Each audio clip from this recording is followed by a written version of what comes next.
We are finally done and we are ready for assembly. Little Zippy is done and now it's time to assemble. The couple little details that I did not do on camera, which is super simple, which you all probably already know, is one, I put a little bit of a satin finish on the inside of Zippy's lip. It's basically the Mod Podge satin. Apply it just on the inside of the lip and drag it out a little bit, both on the top and the bottom. I don't do the entire lip because I don't want it to look like it has lipstick on. He's licked his lips or there's just a little moisture there, just a hint. And then on the inside of his mouth, because it's open, I did do a higher gloss and I ended up using the Adeline's glaze for that. That one will be more shiny. With the resin on his eyes, I also complemented the resin by adding some tear ducts, which I probably could have done with the resin, but because it's so hard to make it perfect without messing it up and really causing damage to the eye, you have to be very careful. And so I didn't want to risk going too close to the tear duct.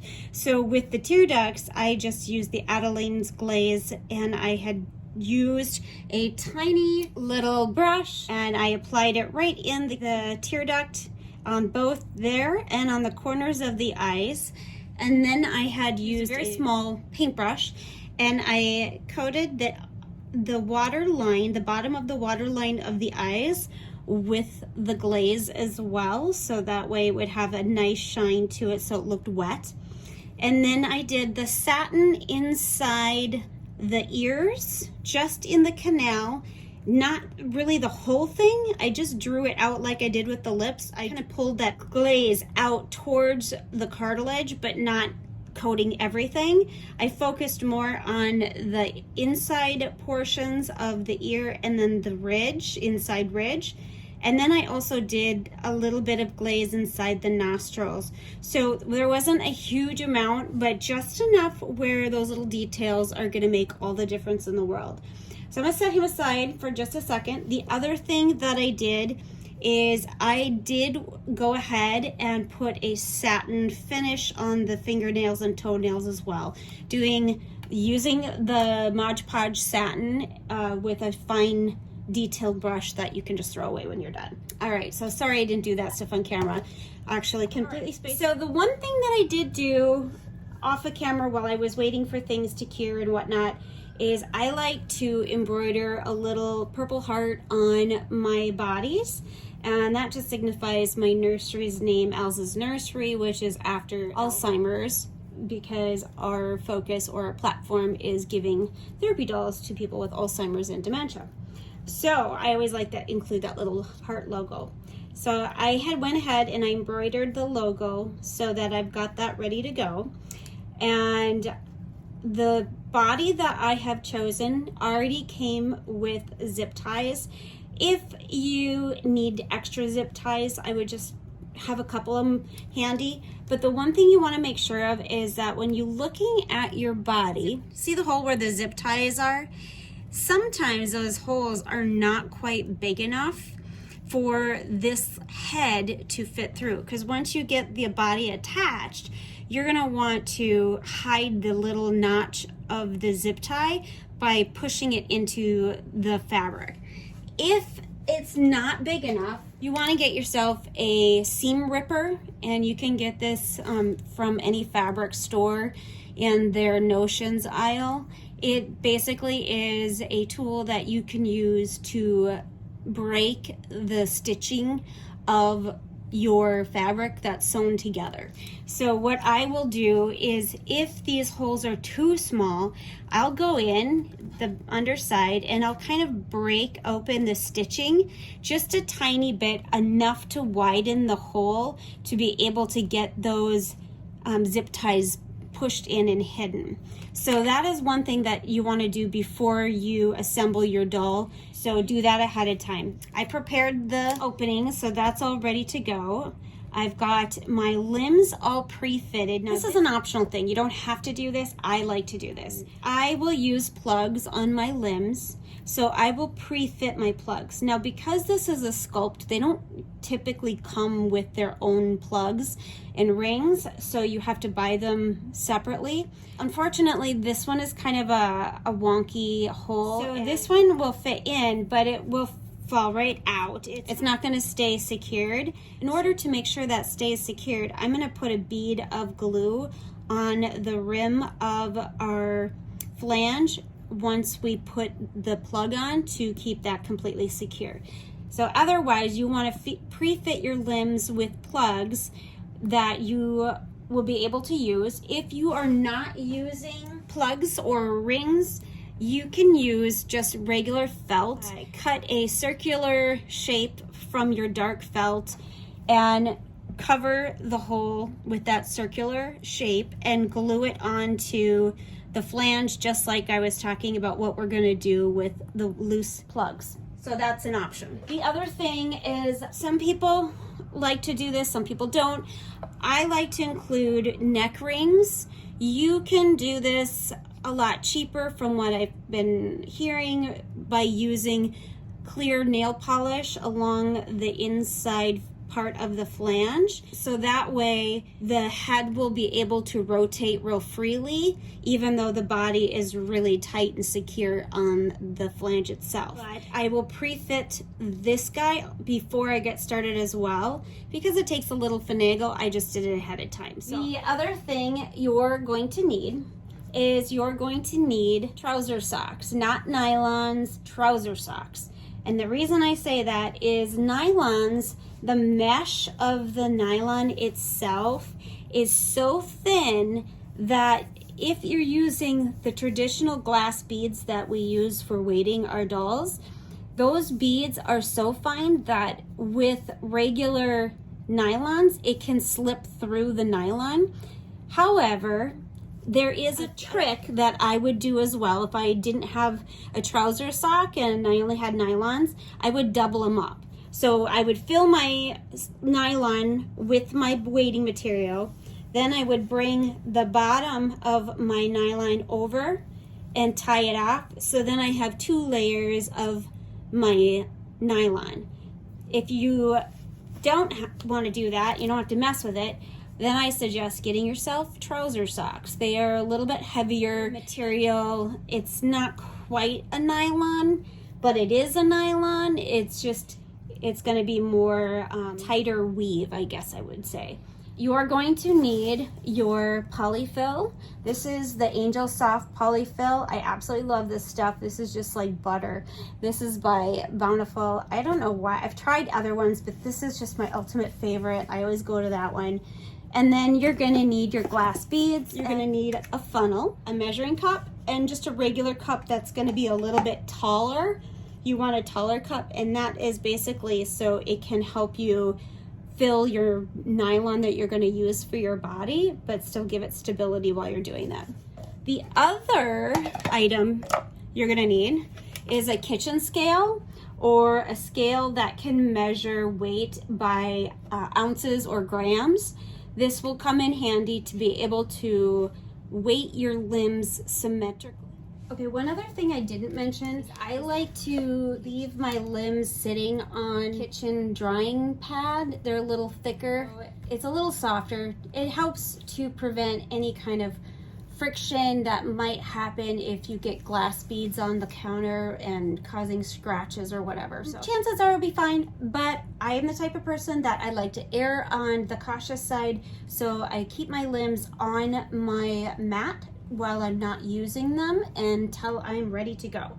So the first thing I'm gonna do is I'm gonna cut, you'll need scissors. 2 of these, one is gonna be for the body and one is gonna be for the head. I'm gonna use this one for the actual body. I'm gonna start out with our lovely cup. I'm gonna open up my nylon. I'm gonna put it in my taller cup and I'm gonna bring it down the edge. But you can use that piece that you cut off the top of your nylon to wrap around your cup and nylon to hold it in place. It's a nice little handy dandy tool to use. The next thing is I'm going to use my measuring cup and I'm going to scoop out some glass beads. Don't get caught up in weighing your doll to match a certain weight of a real baby. There is such thing called dead weight and real weight. Real weight, a person or your baby is able to counterbalance their body as they're moving to keep themselves steady. A 7-pound baby is able to displace their weight evenly. For dead weight, it's not able to do that. So when I'm weighing my babies, if somebody says, I want my baby to weigh 6 pounds, 4 ounces, because that's how big my baby was when it was born, I let them know I can do that. However, I don't recommend doing that. I actually recommend weighing them lighter so that it feels the same weight as their baby was when they were born. So that will compensate for the displacement that they wouldn't have because of the dead weight. Once I got my trouser sock in my cup, I will typically go ahead and take my glass beads, pour directly into my trouser sock. Once I get it full, for the most part, I'm gonna lift that nylon up. You can go back in. I'm gonna go real slow.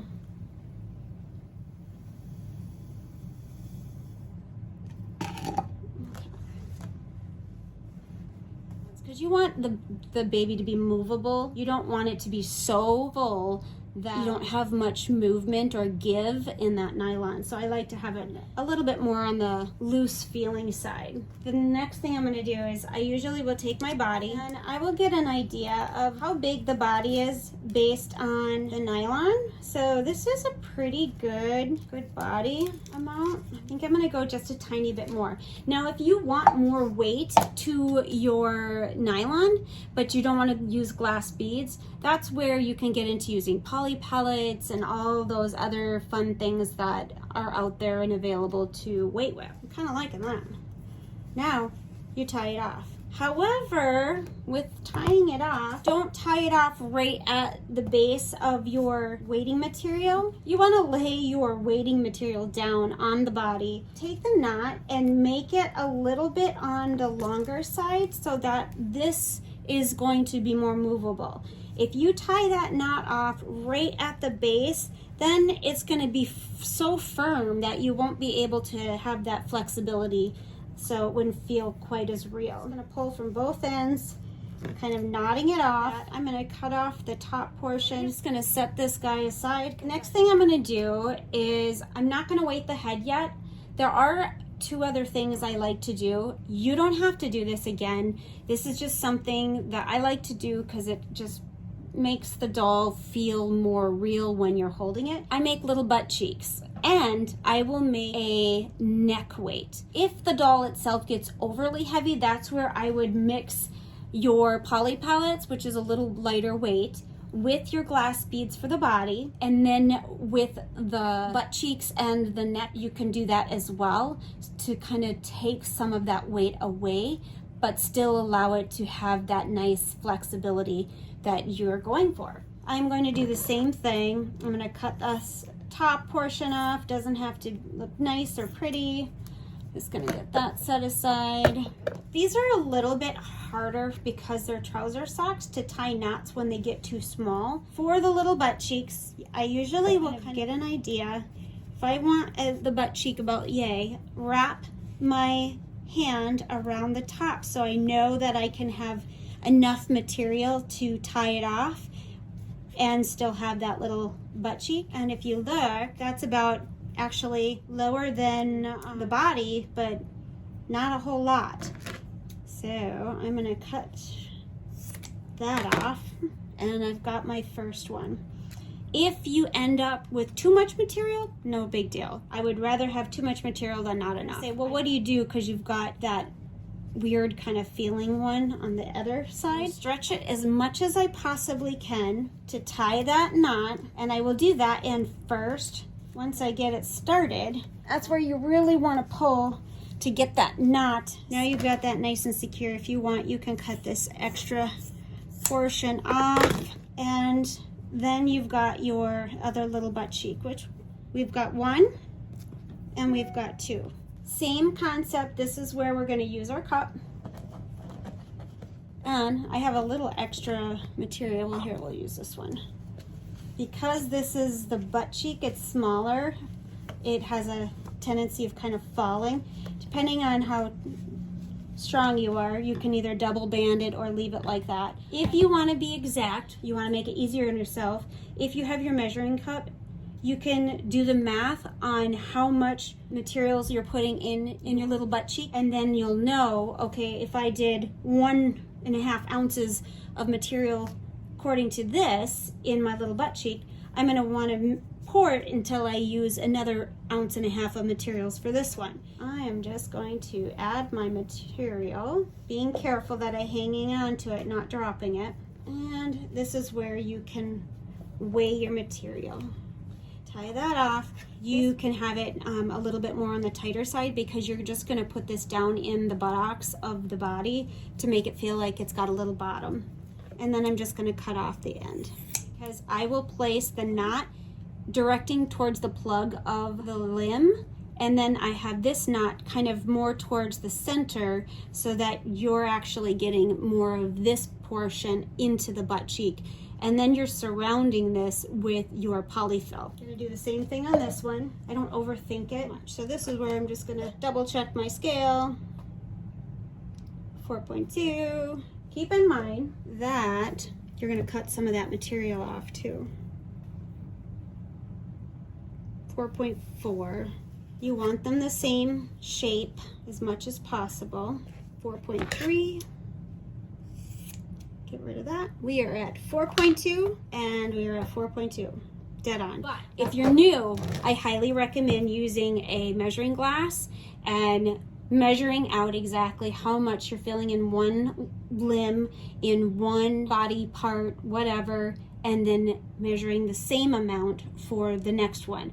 But you have to also keep in mind that maybe the vinyl is a little bit thicker on that limb versus the other limb. You still want to weight your items and make sure before you cap it off. I always will measure each limb at a time to make sure that I'm good. The next thing I'm going to do is I'm going to make that neck weight. So I'm going to use that extra part. Whenever I'm using these shorter pieces, I usually always use a band to hold it in place, because how many times have you tried to pour it into your nylon or trouser sock and the thing slips right through and then the glass beads are everywhere?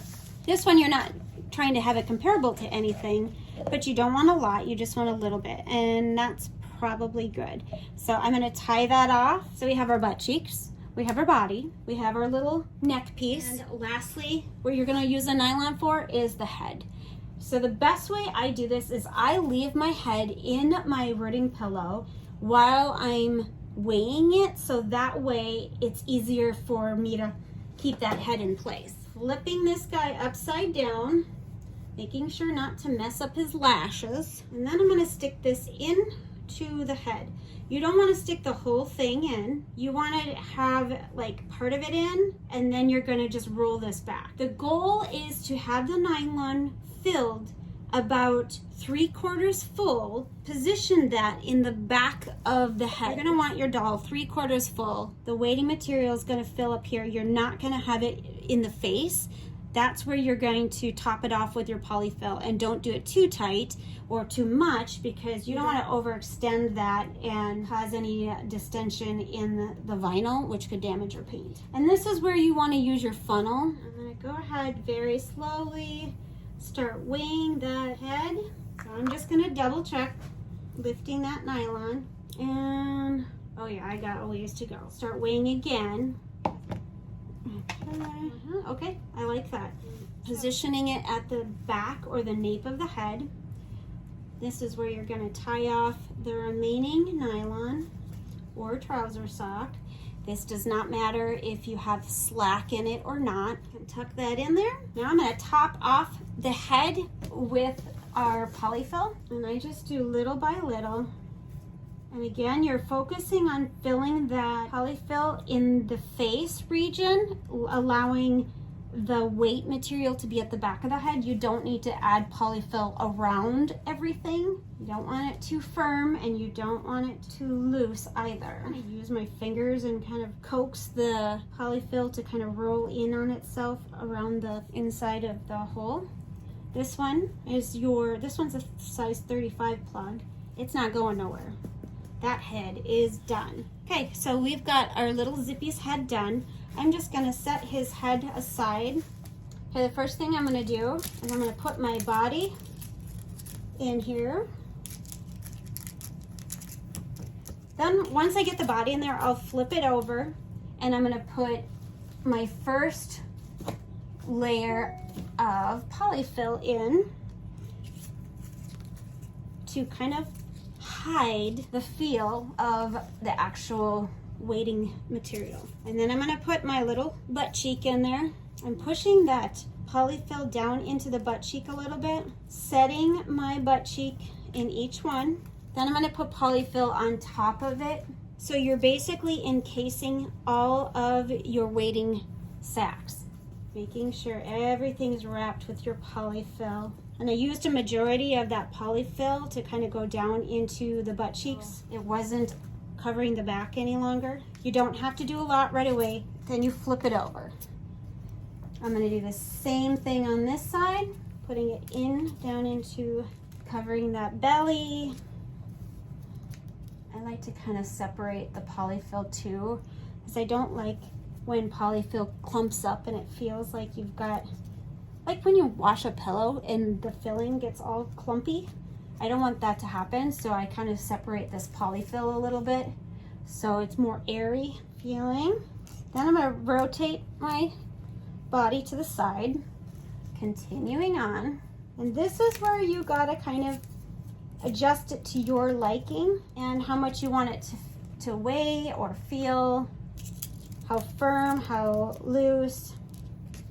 And I'm gonna flip it over and do the other side. I'm liking this weight. It's feeling pretty good. And then you would set your neck weight on top here, and then you're gonna top that off with polyfill as well and attach the head. But I always attach the head last. I'm just gonna move my limbs over so that you guys can see what we're doing. Pre-fit them and set them aside so that you've got them ready. I'm gonna move the hands and I'll just set it on the rooting pillow with the head. Gonna get your kitchen scale. So we're at 4 ounces. The holes are kind of small, so I'm gonna use my funnel and I'm gonna pour in about 2 ounces. Then I'm gonna rotate the limb so that the weighting material will go down into the limb, down into the foot, working its way into the shin. I'm gonna go and add enough weighting material to go just past the knee, and then I will top off the thigh with our polyfill. He's got little chunky legs. If you hold your limb up to the window and kind of look at it through the light, you can see how full it is. Okay, I'm about 3/4 of the way filled, so literally just past the kneecap, maybe a tiny bit more, and then we're gonna top off the top of it with our polyfill. Again, don't overfill it. You want it to be nice and filled, but not firm where it's overextending or getting way too firm. And I literally just kind of use my fingers and I curl the polyfill around so that it stays put. We've got the one limb done. We have the baby's head done. Now we're working on the other 3 limbs. Next thing you're gonna do is you're gonna put your little funnel in there and very slowly start filling it up. And the easiest way to make sure that you're as close as possible to being balanced with your other limb is by measuring out how much weighting material you want to put in each limb. It doesn't always take in consideration of the type of vinyl. Could be a slightly different or thicker in one area versus the next, and the plugs could be slightly different. I mean, there's little nuances that you can't really account for.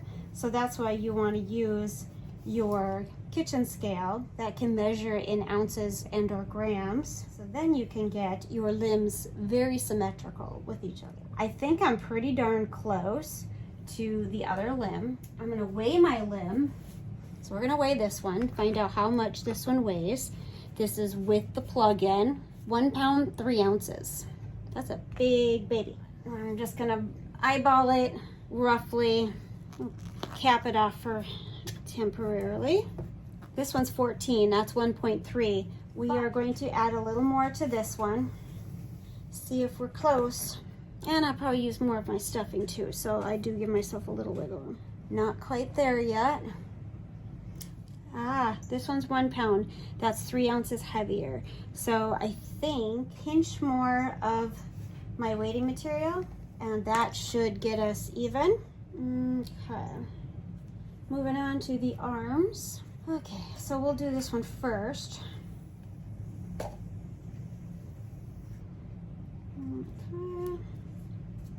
Make sure you kind of wiggle it a little bit so that the glass beads work their way down into the hands and the forearm a little bit more, almost 2/3, but it is about just up to above the elbow. I'm gonna cap off that with our polyfill. I always kind of do a slight, squeeze of the arm to make sure that there's a little bit of give. You don't want it firm, like super hard, but you want to have it just slightly with a give. We're going to cap this off, and at this point, if you're assembling and doing this, you don't use caps, then this is where you would want to get your glue out and do your glue. Let's just weight it to find out how much it weighs. This is 9.5 ounces, and I usually do it a couple times just to make sure that everything's right. 9.5. So then we're going to move on with this limb, and we're going to weight it, and we want to get to 9.5. I'm going to grab my handful of stuffing just to kind of get an idea where we're at. Temporary cap this off, set my stuffing down. That's 8.7. I forgot what this was. 9.5, so I need to add more weight to this.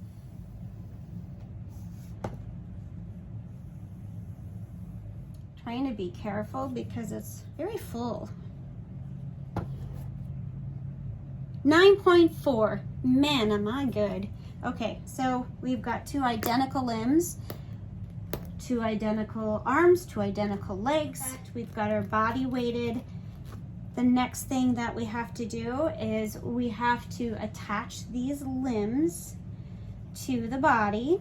And I usually start with the legs, and then I move on to the arms, and I do the head last.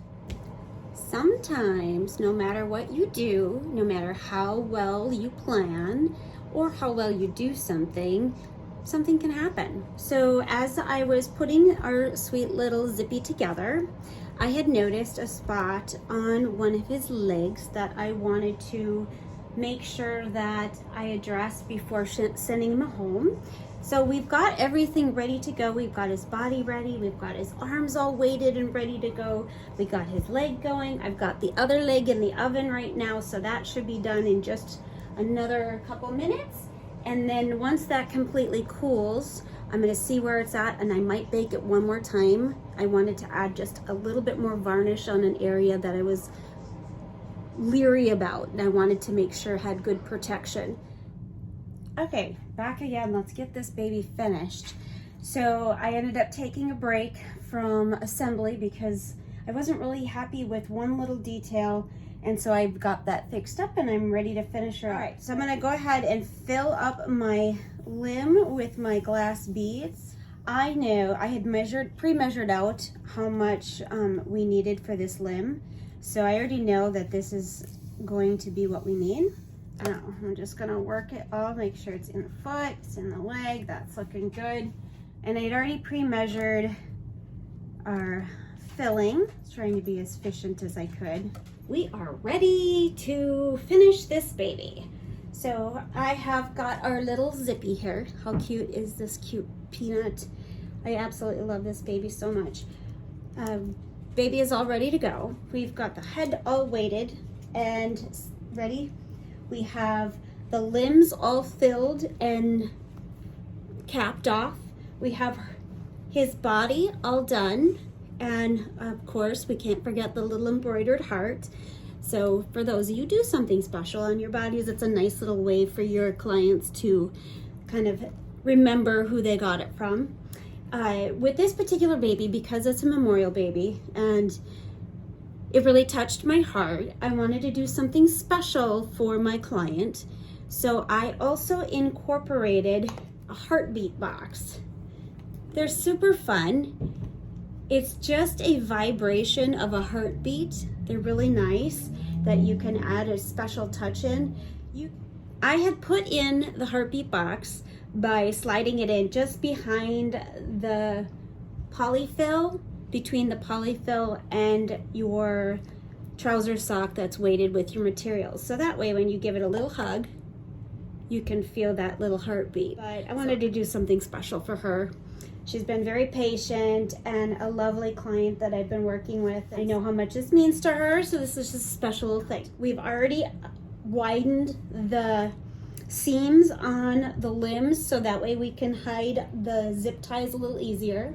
The other things I forgot to tell you that you're gonna need is you're gonna need a wire cutter that you can use to snip your zip ties. I always like to use the angled tweezers and then a blunt tweezers. I don't remember the name off of this one. I think this is an Addison. I'm gonna start by, first of all, getting my zip ties ready to go. I will start the connection, so that way I just have to tighten it once I get the limb on, making sure that you're putting it on in the right direction. And when I say that, I'll show you what I mean. When you're getting your zip tie assembled, you wanna make sure that this piece of the zip tie is gonna be positioned on either end of your opening. That's gonna be the widest opening. So it's easier for you to slide it through the casing and hide it. Sometimes I have to take the zip tie out and turn it around because the opposite side of the casing is a little bit larger and more easily able to accept that piece of the zip tie to be able to be hidden versus fighting it on trying to use the side that's too narrow. So I always get those started, and then once we get the limb in there, then we'll tighten it up. So I'm gonna start with this side. Now, I did not use the rings on little Zippy for the limbs. So when I'm tightening the limbs, I want to tighten it just enough where the limb still has flexibility, but not so much that if you pull on it that you see the flange coming through. Because if you see the flange, then you know that, you know, it could easily slip off. So kind of do a little tugging on it to see how close that flange is sliding through. If you don't see it, then you know that's plenty tight enough and you still have that flexibility with the limb. Okay, now we're gonna do this side. You wanna have extras of these on hand. For the legs and the neck, I always have the long ones. For the arms, I can typically get away with the shorter ones. These zip ties are so hard to find. I always keep those handy.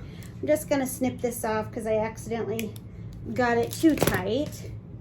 And we're going to do that again, checking the side that we want to insert our zip tie. I want to try to get it to go through, there we go, without refeeding it back into the other side of the body. Okay. There we go.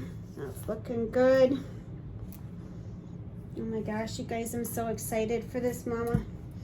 Okay, I'm gonna do the arms. Turn this on the side. Oh, and the other thing is I always keep a piece of fabric down because sometimes the glass beads from when you've been working might have gotten on your counter and you don't want it to accidentally scratch your vinyl or your paint or anything like that. I just have my limbs and everything resting on a cushioned piece of fabric just to protect it while I'm doing it. Okay, I'm gonna do this arm, turn this body a little bit. You can get your bodies from anywhere. Most oftentimes the artists, if you buy directly from the sculptor, they'll include a body. However, this one did not have a body with it, so do this side, turning our limb over. Get our zip tie started. I'll leave it about this much because the arms seem like they're a little bit smaller. So I want to leave it a little bit more undone to have more room to manipulate the limb. There we go. Tighten that up. The other thing too is that if you tighten it too much, then you're also constricting the casing where it's going to be harder for you to hide that material because it's all tight and bunched up. So that's another thing to keep in mind. So we've got our body done. I'm going to make sure that we get that heart put back in there. Now I'm going to do that head. I'm going to put the neck weight in. Get that zip tie started. This is where once I get the body done, I can kind of sit the baby up to get an idea like how it's going to feel. All right, for your top, you're just going to set it basically on top.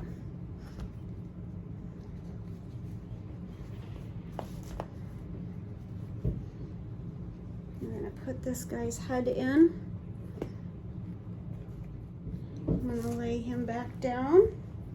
And with the neck, because I've got the ring on it, the neck ring on it, I can tighten that really tight. When you're doing, get my little lamp and stuff out of the way.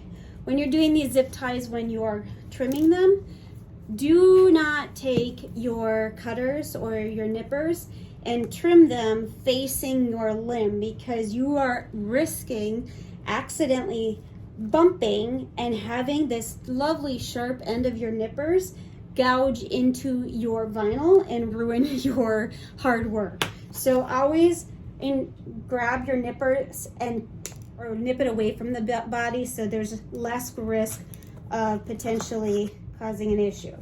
I will usually nip it and then hide it as I go, so that way I can get it done. I'm going to lift the one side of the fabric.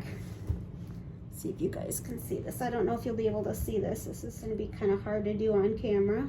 But I'm going to slide this one inside the material, so that way I can kind of hold the tweezer up, so that way you can push that other side in. And then you can use your blunt end one to just work the zip tie around, and it's hidden. No more risk of bumping. Turn this around. Let's do this side.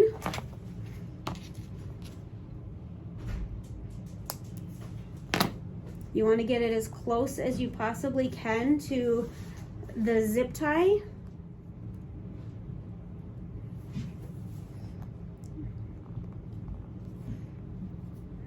Or lift the material, and as I'm lifting, this side's a little harder for me to do. I might have to turn it around. Sorry guys, hang on. Okay, so we got that side hidden as well. So both of the legs are hidden. Now we can move on to the arms. Take that nippers, go very carefully away from the limb. We're going to do the same thing with the material. Lifting the material, being careful you're not ripping a hole in it. You're just lifting, sliding it into the hole and lifting the material almost so that it can slide underneath. The zip tie can slide underneath the hole that you're opening. Being very careful not to slip and gouge your vinyl. Sometimes I gotta grasp the material with my little angled tweezers. There we go. Now we got the one arm done. Continuing on, turning this peanut around, doing this arm, going away from the body or away from the limb. The little head of the zip tie, you want to fish the head of the zip tie in the hole that it's got like the angle piece up. Let me show you. Like if this is inside your body, okay? See how you insert that zip tie from the other end into the hole? You're not gonna wanna try to fish the hole this little zip tie into the fabric facing that direction, because you're going to get caught up on the edge here.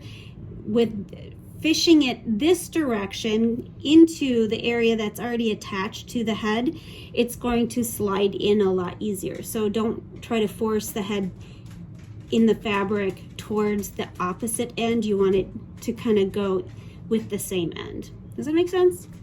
Clockwise, I guess. I'm gonna lift this fabric up. There we go. As I got it up, I'm gonna push. Once I get it started, then I can grab my angled tweezers and lift that fabric.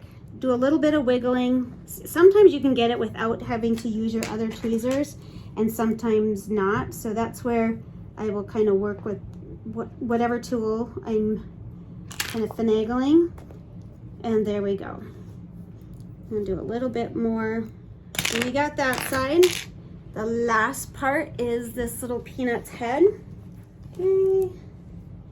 Going away from the body. You want to get it as close as you can to the actual end. Now I gotta lift it to see. There we go. And then I always check the time, see what time we're at, to have an official record of time. It is 1:10 p.m.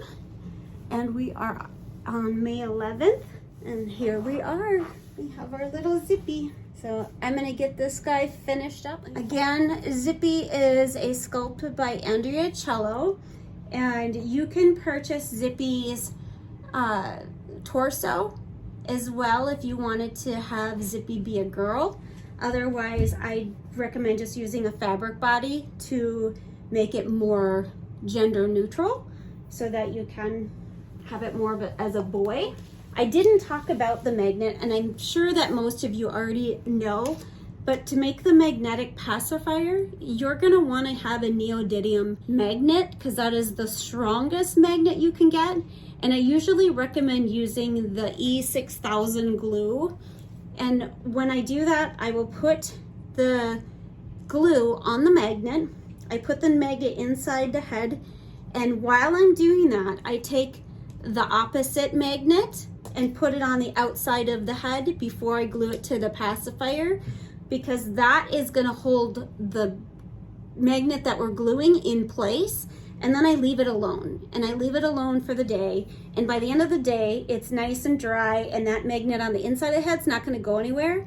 So then you can take the magnet off of the front, and making sure you have it the right direction, you can glue it onto your pacifier if you're making your own, or you can use the cutie pies or whatever you can use. I picked out a really cute pacifier that I liked that kind of goes with his theme.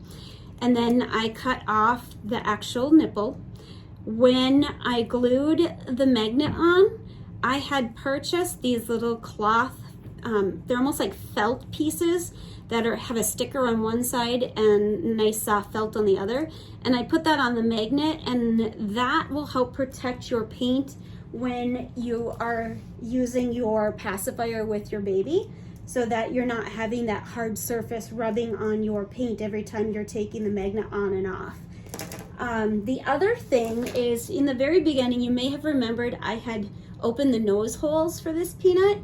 So in order to give it more depth and to create that shallowness, then I had taken a piece of my purple felt, I cut out a oval shape, and I glue that on the inside of the bridge of the nose, so it covers the back of the nostrils that we opened, but it also adds a little bit more of a depth to the vinyl by kind of coloring it from the inside out. And that was kind of how they used to do it back in the day. They used to paint the inside of the head with the undertones so that you could have more of that soft effect. But I always recommend do your magnet first, then put in your felt to cover your nose hole afterwards. That way you're not risking having the magnet sitting on that felt and then that magnet coming loose potentially down the road. There we have it, guys. I'm gonna get him ready. I will add the photos of this cutie pie when we're all done, and I'll be back. Thanks for watching.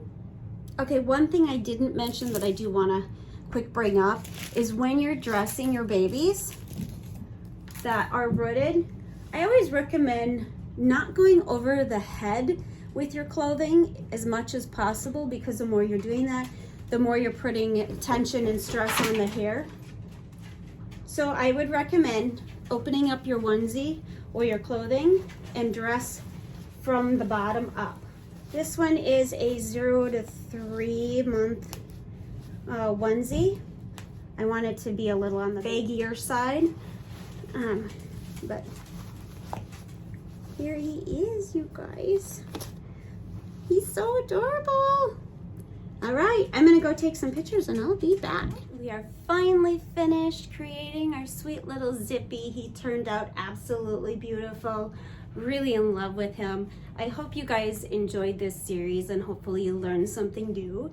If you haven't subscribed already, make sure you do so and let me know what you think in the comments. I love reading them and I love being able to help you the best I can. So thanks again. We'll see what we have coming up next. I'll talk to you guys all again soon. Bye-bye.